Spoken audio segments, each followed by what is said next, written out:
The year is 1924. Calvin Coolidge is elected as the 30th President of the United States. Ford Motor Company has produced its 10 millionth car, while J. Edgar Hoover is appointed Director of the new Federal Bureau of Investigation. In science and technology, inventor V.K. Swerkin files a patent for the iconoscope, later known as television. But 2.5 million people still listen to their radios. Say goodnight, Gracie. It's the heart of the Roaring Twenties. Flappers, gangsters, and speakeasies permeate the national landscape. As all of America turns its attention to the miracle birth of Siamese twins Raymond and Joseph Riling, joined at the buttocks by some freaky twist of nature. Thus, they would be a pain in the ass to each other for years to come.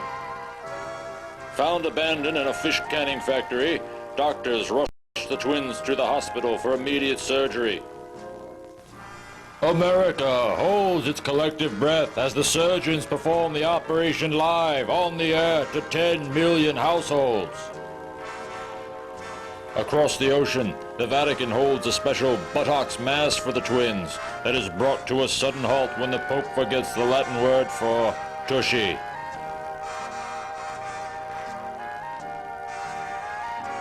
A nation celebrates as the operation proves to be a success.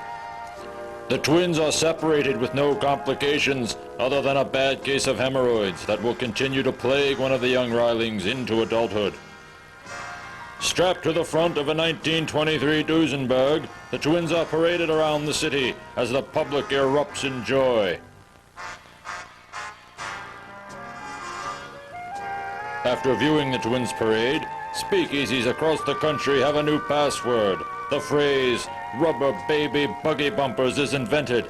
The party continues for weeks to come.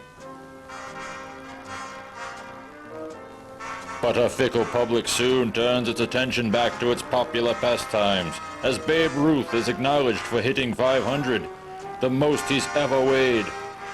Lou Gehrig decides to one-up the Babe by having a disease named after him. Charles Lindbergh receives the first of 2 honors in his life, this one for crossing Times Square without getting hit. The twins can now fade from the public eye and live a more normal life. In a quiet hearing, the court relinquished custody of the twins to 2 Maryknoll nuns, Sisters Lillian and Frances, missionaries working at the beachfront resort of Ocean City, New Jersey. Here, the boys will flourish while testing the patience of the kindly nuns, who reportedly wore down 3 pairs of rosaries each. Life at the resort mission proves to be idyllic for the boys as they grow healthy and happy.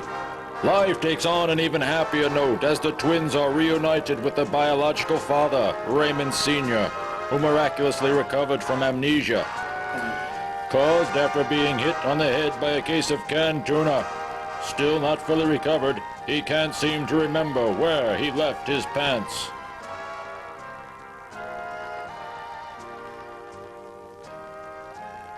The boys meet their extended family as well. Cousins Joe and Lola, Aunt Bee and their half-brother Dutch, who has been in therapy for several years because he actually believes he's a German Shepherd. Knick-knack, paddywhack, give the dog a bone. Here, Dutch explains to the boys about the loneliness of sheep herding in the Bavarian Alps. The boys never really quite knew how to react to Dutch.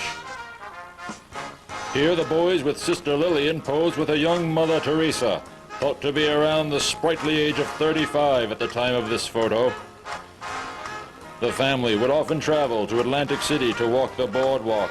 Dutch would later grow up to be mayor and strike down all Poopa Scoopa laws, which stayed off the books until 1972. 1929. The fractured family found it tough going during the Depression, but the boys chipped in. Working as chorus girls, they scraped up enough money to keep the family going and still donate to the missionary. It is rumored that the boys even considered becoming nuns themselves at this time. Nothing on earth could keep the boys apart. Nothing except